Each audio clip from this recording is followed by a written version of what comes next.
So guys OnePlus ने कल अपना न्यू स्मार्टफोन OnePlus 11R को इंडिया में लॉन्च कर दिया है, जो कि एक बजट फ्लैगशिप स्मार्टफोन है। 39,999 से इसकी प्राइस इंडिया में स्टार्ट हो रही है और स्मार्टफोन अपनी प्राइस के हिसाब से अच्छा है, इनफैक्ट काफ़ी अच्छा है। अगर आप इसे इसके प्रीवियस मॉडल OnePlus 10R से कंपेयर करते हो तो यहाँ पे काफ़ी सारी चीज़ें अपग्रेड करी गई है। स्पेशली परफॉर्मेंस डिपार्टमेंट में बहुत बड़ा अपग्रेड देखने को मिलता है।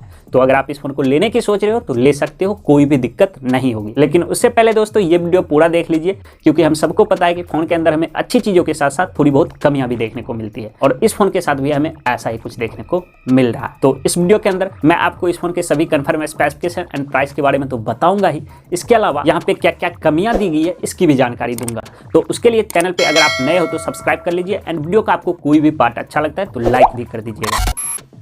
पहले दोस्तों चलिए हम बात कर लेते हैं इस फोन की बिल्ड क्वालिटी और डिजाइन के बारे में। तो गाइस ये जो फोन है ये ग्लास बैक के साथ आता है, जिसके ऊपर मैट फिनिश दिया गया है, और इसके प्रीवियस मॉडल से इसका डिजाइन कंप्लीटली चेंज है। बट OnePlus 11 से इसका डिजाइन काफी मिलता जुलता है। दो कलर में लॉन्च हुआ है दोस्तों, स्पेशली जो गैलेक्टिक सिल्वर कलर है उसका डिजाइन मेरे को काफी अच्छा लग रहा है। टॉप लेफ्ट में यहाँ पे ट्रिपल कैमरा सेटअप दिया गया है, जिसके अंदर LED फ्लैश लाइट लगी हुई है। फ्रेम के बारे में बात करते हैं तो वो यहाँ पे प्लास्टिक का है, और फ्रंट की तरफ यहाँ पे कर्व्ड स्क्रीन देखने को मिलती है, जिसकी वजह से इसका डिजाइन मेरे को काफी ज्यादा प्रीमियम लग रहा है। बाकी दोस्तों ये फोन थोड़ा सा स्लिम और थोड़ा हैवी भी है, क्योंकि यहाँ पे 7.43 mm का थिकनेस दिया गया है और 204 ग्राम इसका वेट है। तो ओवरऑल मेरे हिसाब से फोन काफी गुड लुकिंग है, डिजाइन और लुक्स वाइज अच्छे देखने को मिलते हैं।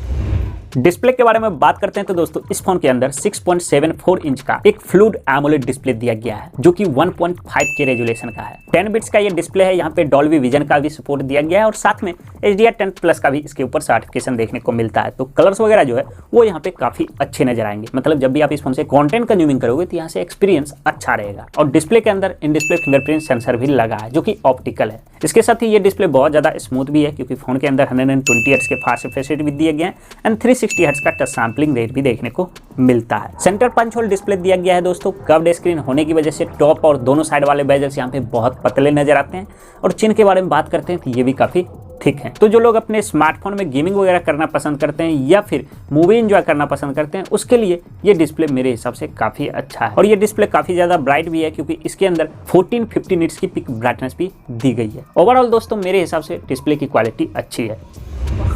खैर अब दोस्तों चलिए हम आ जाते हैं इस फोन के परफॉर्मेंस के ऊपर। तो गाइस इस फोन के अंदर Qualcomm Snapdragon 8+ Gen 1 वाला प्रोसेसर लगा है, जो कि एक फ्लैगशिप चिपसेट है। 3.19 गीगाहर्ट्ज की क्लॉक स्पीड पे ये रन करता है, और 10 लाख से ऊपर ये AnTuTu स्कोर निकाल कर दे सकता है।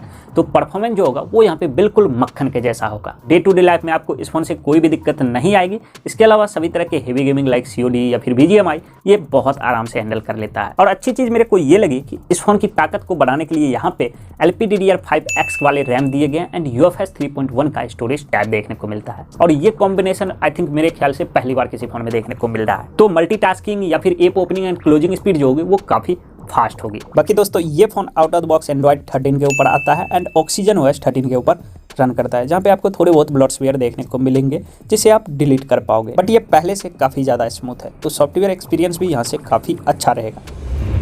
अब दोस्तों चलिए हम बात कर लेते हैं इस फोन के बैटरी कैपेसिटी के बारे में। तो गाइस इस फोन के अंदर बड़ी बैटरी देखने को मिलती है, 5000 mAh की बैटरी दी गई है। कितनी भी हैवी यूसेज में ये फोन ऑलमोस्ट 7 से 8 घंटे का स्क्रीन ऑन टाइम दे देगा, और लाइटर यूसेज में 1.5 दिन का बैकअप मिल जाएगा।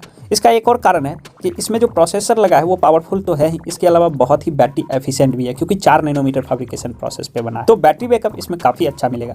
बाकी ये फोन जल्दी चार्ज भी होगा, क्योंकि इस फोन के अंदर आपको 100 वॉट की फास्ट चार्जिंग का सपोर्ट भी दिया गया है। टाइप सी पोर्ट के साथ ये फोन आता है दोस्तों। इस फोन के अंदर NFC का सपोर्ट दिया गया है। 3.5 mm जैक और माइक्रो SD कार्ड का स्लॉट नहीं मिलता है, बट इस फोन के अंदर दोस्तों आपको IR ब्लास्टर मिलेंगे, और शायद ये चीज पहली बार हमें OnePlus के फोन में देखने को मिल रहा है। बाकी फोन के राइट साइड आपको अलर्ट स्लाइडर बटन भी दिए गए हैं। स्पीकर के बारे में बात करते हैं तो दोस्तों वो भी काफी लाउड है, क्योंकि यहाँ पे स्टूडियो स्पीकर देखने को मिलते हैं, और डॉल्बी एटमॉस फीचर्स के साथ आता है, तो साउंड क्वालिटी भी काफी अच्छी है। तो मल्टीमीडिया एक्सपीरियंस जो रहेगा वो भी इस फोन का काफी अच्छा होगा। बाकी अगर हैप्टिक के बारे में बात करते हैं तो हैप्टिक भी फोन की काफी अच्छी है, क्योंकि फोन के अंदर नेक्स्ट जनरेशन हैप्टिक मोटर लगे हैं, और हेवी यूसेज के दौरान फोन को ठंडा रखने के लिए वाइपर कूलिंग चेंबर भी यहाँ पे लगा है। साथ में फेस अनलॉक के सपोर्ट भी दिए गए हैं। खैर अब दोस्तों चलिए हम आ जाते हैं इसके कैमरे के ऊपर। तो गाइस इस फोन के अंदर rear side triple camera setup दिया गया है। मेन कैमरा 50 मेगापिक्सल का है, जिससे आप मैक्सिमम 30 और 60 FPS पे 4K वीडियो रिकॉर्डिंग कर पाओगे। और इसके अंदर OIS का भी सपोर्ट देखने को मिलता है। सोनी का IMX890 वाला सेंसर है, फ्लैगशिप सेंसर है, तो फोटोग्राफी जो होगी वो इसकी बहुत अच्छी होगी। बाकी दूसरा सेंसर यहाँ पे 8 मेगापिक्सल का है, अल्ट्रा वाइड सेंसर है। तीसरा यहाँ पे 2 मेगापिक्सल के माइक्रो सेंसर दिए गए हैं, जिससे कुछ लोग डिसअपॉइंट हो सकते हैं। और सेल्फी के बारे में बात करते हैं तो वो यहाँ पे 16 मेगापिक्सल का है, जिससे आप मैक्सिमम 30 FPS पे 1080p वीडियो रिकॉर्डिंग कर पाओगे। तो ओवरऑल दोस्तों कैमरा सेटअप मेरे हिसाब से अच्छा है। बाकी फोन के अंदर ultra HDR, panorama, portrait mode, dual view video, slow motion और नाइट मोड जैसे कई सारे कैमरा फीचर्स भी देखने को मिलते हैं। तो गाइस यही थे इस फोन के सभी ऑफिशियल स्पेसिफिकेशंस। प्राइसिंग के बारे में बात करते हैं तो दोस्तों इसको 8GB 128GB and 16GB 256GB के सिर्फ 2 मॉडल में लॉन्च किया गया है। जो बेस मॉडल है उसकी प्राइस 39,999 रखी गई एंड सेकंड मॉडल को 44,999 में लॉन्च किया गया है। मतलब 40 और 45 हज़ार रुपये का ये फोन इंडिया में लॉन्च हुआ है। और मैं ये कह सकता हूँ कि ये अंडर 40,000 का one of the best smartphone है। अगर आप इस फोन को परचेज करने की सोच रहे हो, ले सकते हो, कोई भी दिक्कत नहीं होगी। वैसे इस फोन के अंदर मेरे को 2 कमी भी नजर आई है, चलिए उसके बारे में मैं आपको बता देता हूँ। सबसे पहली कमी दोस्तों, ये फोन 40,000 रुपये का लॉन्च हुआ है और इसके डिस्प्ले के ऊपर कौन सा प्रोटेक्शन लगा है ये चीज OnePlus ने कहीं पर भी मेंशन नहीं करा है। और इस प्राइस पे अगर आप किसी भी फोन के पास देखते हो तो एटलीस्ट कॉर्निंग गोरिल्ला ग्लास 5 का प्रोटेक्शन तो मिलता ही है। तो इस फोन के अंदर मैं ये कह सकता हूं कि कॉर्निंग गोरिल्ला ग्लास 5 का प्रोटेक्शन कम से कम मिलना चाहिए था। दूसरी कमी के बारे में बात करते हैं तो दोस्तों वो है इसका कैमरा सेटअप। इसके जो rear side triple camera setup दिया गया है उसमें जो मेन सेंसर है 50 मेगापिक्सल का है, वो बहुत अच्छे फोटो निकाल कर देता है, आप डिसअपॉइंट नहीं होगे। लेकिन बाकी के जो सेकंड थर्ड सेंसर है अल्ट्रा वाइड और माइक्रो, वो 8 और 2 मेगापिक्सल का दिया गया। और क्या आप खुद सोच करके देखो, 40,000 रुपये में अभी के टाइम पे 8 और 2 मेगापिक्सल का कैमरा सेंसर देना जरूरी है? मेरे हिसाब से तो बिल्कुल भी नहीं। इसकी जगह पे 2 मेगापिक्सल का सेंसर ना देके 13 मेगापिक्सल का अल्ट्रा वाइड सेंसर दे देती तो ज्यादा बेहतर होता, ऐसा मुझे लगता है। वैसे आप इसके बारे में क्या सोचते हो, कमेंट कर दीजिएगा। बाकी दोस्तों OnePlus अंडर 40,000 में बेस्ट स्मार्टफोन प्रोवाइड कर रहा है। तो गाइज बस इस वीडियो में इतना ही। पसंद आए दोस्तों तो वीडियो को लाइक कीजिए, शेयर कीजिए और चैनल पे पहली बार आए तो सब्सक्राइब कीजिए। मैं मिलता हूँ अगले वीडियो में, तब तक के लिए जय हिंद।